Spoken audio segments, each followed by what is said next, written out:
যারা আমার হেইটার্স আছেন, আমার বিরুদ্ধে ভিডিও মেক করেন ছোট ছোট 2 সেকেন্ডের 5 সেকেন্ডের গুলো একসাথে করে, তাদেরকেও আমি অন্তরের অন্তঃস্থল থেকে ধন্যবাদ জানাই। কারণ অন্তত আমার আলোচনাগুলো আপনি শুনেছেন। আমার শত শত ঘন্টা ভিডিও না শুনলে আপনি এই 10 সেকেন্ডের 5 সেকেন্ডের ভিডিও বানাতে পারতেন না। তার মানে আমার আওয়াজ আপনার কানে পৌঁছেছে, আপনার ঘরে পৌঁছেছে। আপনি যখন ভিডিওগুলো বাজিয়ে শুনছিলেন, আপনার স্ত্রী, আপনার সন্তান, আপনার কাছের লোকেরা হয়তো শুনেছে। আলহামদুলিল্লাহ যে আমার কথাগুলো পৌঁছে গিয়েছে আপনাদের কাছে।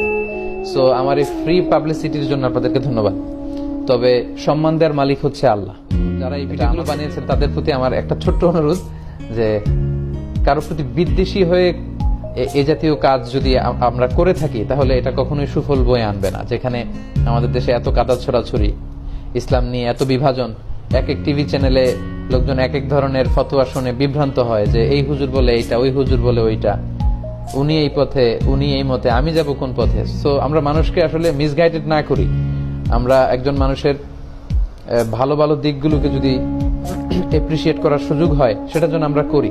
আমরা যেন বিদ্বেষী না হই কারোর ব্যাপারে। হৃদয়কে অনেক প্রশ্ন করছেন, প্রায় 7,500 ভাই বোন আপনারা ইতিমধ্যে এই লাইভটিতে যুক্ত হয়েছেন। I love you all. আপনাদের সবাইকে আমি ভালোবাসি আল্লাহর জন্য। উহিব্বুকুম ফিল্লাহ। আমাদের এই ভালোবাসা শুধু যেন হয় মহান রবের জন্য, আমরা এই কামনা করি। অনেক অনেক প্রশ্ন করছেন, তো প্রশ্নের যে ধারা আমি দেখতে পাচ্ছি, এগুলো আসলে সারা রাত উত্তর করলেও শেষ হবে না। 2-1টি প্রশ্ন আমি একটু করে নক করার চেষ্টা করবো ইনশাআল্লাহ।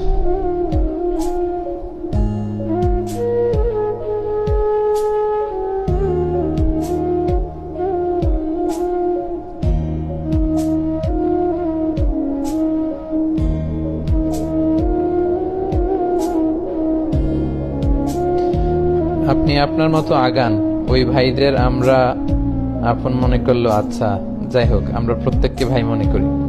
বিতিরের সালাতের ব্যাপারে আমরা বলেছি, প্রথমে 2 রাকাত, পরে 1 রাকাত পড়বেন, অথবা 3 রাকাত পড়লে মাঝখানে না বসে একেবারে শেষ বৈঠকে আমরা বসবো। এটা হচ্ছে বিতিরের সালাতের সহি পদ্ধতি।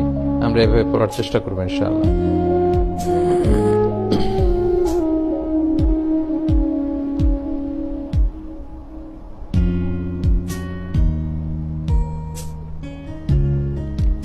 আমাদের কতটুকু পর্দা করতে হবে, পর্দার ব্যাপারে জিজ্ঞেস করেছেন।